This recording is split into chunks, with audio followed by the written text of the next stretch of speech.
Did you think the chocolate cake was off the menu forever? Well, think again.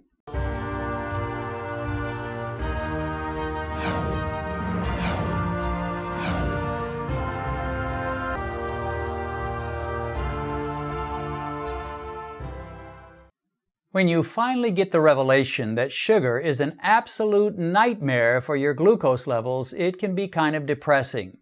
Are we doomed to go the rest of our lives without ever tasting anything sweet again? Ever? Well, it's not quite that bad. First of all, there are berries such as strawberries and others which can give you a sweet taste without costing you very many carbs. I did a video a while back called God's Gift to Diabetics where I demonstrated several different kinds of strawberry shortcake you can enjoy and still stay relatively low carb. In this video, we're going to look at what has become another one of my favorite desserts. Perhaps you've seen my video for what I call muffin in a mug. Well, this one is similar, but in this case, I think of it as chocolate cake in a mug. Now, I know that sounds terrible for a diabetic, but in truth, it's not bad at all. At least it works for me. Let's take a look at what's involved. As with all of these bread in a mug recipes, this one starts with an egg. Place a single egg in a bowl and stir it until the yolk and the white are well mixed. Then we'll add a tablespoon of almond flour, which has about 1 gram of carbs, a tablespoon of coconut flour, which has 2, and then 1 tablespoon of cocoa. A tablespoon of this cocoa has 3 grams of carbs, but 2 of those grams are fiber carbs, so only 1 net gram of carbs. Next comes a heaping tablespoon of stevia to sweeten the cake. We'll add a couple of shakes of salt, a half teaspoon of baking powder, and about a tablespoon and a half of olive oil, and a heaping teaspoon of sour cream. Sour cream has almost no carbs to it, and this is the secret ingredient which makes this little gem more moist and cake-like. Mix everything together thoroughly until it looks something like this. Then add a handful of sliced almonds and mix together. You don't have to do this, but these almonds have few carbs and I love them. Spray a large mug with cooking spray, preferably olive oil, and transfer the result from the bowl to the mug. Why not just mix it in the mug? Well, for me, the ingredients never get mixed thoroughly enough, and after baking, I can taste crispy flour on the edges of the cake that never got assimilated. Place the mug in the microwave for 90 seconds, and your little cake is baked. Use a knife to separate the edges of the cake from the mug, and then dump your cake onto a small plate. Cut it in half. It'll be a little hot to touch. Then spray it with whipped cream. The whipped cream I use amazingly only has 1 gram of carbs per 2 tablespoons. Look at that beauty. And it tastes as good as it looks, and it's probably around 7 grams of carbs for the whole thing.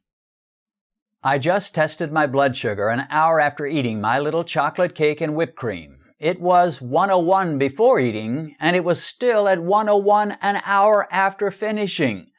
At the 1 hour mark, my blood sugar had not budged. As the saying goes, you can't beat that with a stick. This makes a beautiful little dessert with coffee when I watch a movie with my wife in the evenings. No, I don't do it every night for sure, but once in a while it's kind of nice to treat yourself, and when you can find a low-carb treat that tastes just as good as a high-carb treat, that's a real blessing. And you can cut those carbs down even more by simply eating half instead of both halves. Just a half with some whipped cream and coffee is a beautiful snack, and more often than not, I'll just eat half and save the other half for another evening. But I have a confession to make. I actually ran this test twice.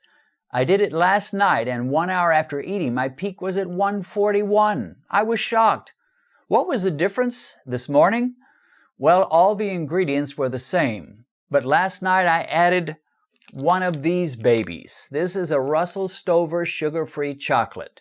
Technically, it has no sugar to it, but it is sweetened with something called sugar alcohols. Sugar alcohols are theoretically not supposed to raise blood sugar much, but people respond differently to them. When I saw that peak of 141 last night, which is flirting with danger, I immediately thought about the sugar-free chocolate and its sugar alcohols. So I waited until this morning and repeated the test, this time leaving out the chocolate sugar-free candy. and my results were perfect this time. Instead of peaking at 141, I peaked at 101, which is a whole lot better. And this is a great example of why we do these post-meal tests. Regardless of our theories or what we read on the nutrition info label, the ultimate umpire to decide whether a food is safe or to be avoided is our blood sugar monitor. More than any book, more than any theory, more than any expert, he will tell us what we should move toward and what we must avoid. So from now on, no more Russell Stover sugar-free candies from me in this dessert. This chocolate cake dessert gets a free pass, but the inclusion of the sugar-free chocolate does not. I know there'll be some purists who will say you should never consume stevia. Well, that's an individual choice. I don't produce these videos to show you how I think you should do things or what you should eat or what you should avoid. With these videos, I'm showing you how I do things and how I eat. And it works for me. My A1C and fasting blood sugar numbers do not come close to the diabetic range. But they sure could if I wasn't so careful to avoid the really high-carb foods and snacks. If a dessert like this will work for you, great. If not, no biggie. Eat a few berries with a little whipped cream and be satisfied with that. My personal feeling is that little treats like these, which taste great but do not spike blood sugar, will keep us on the straight and narrow path which keeps blood sugar levels in check.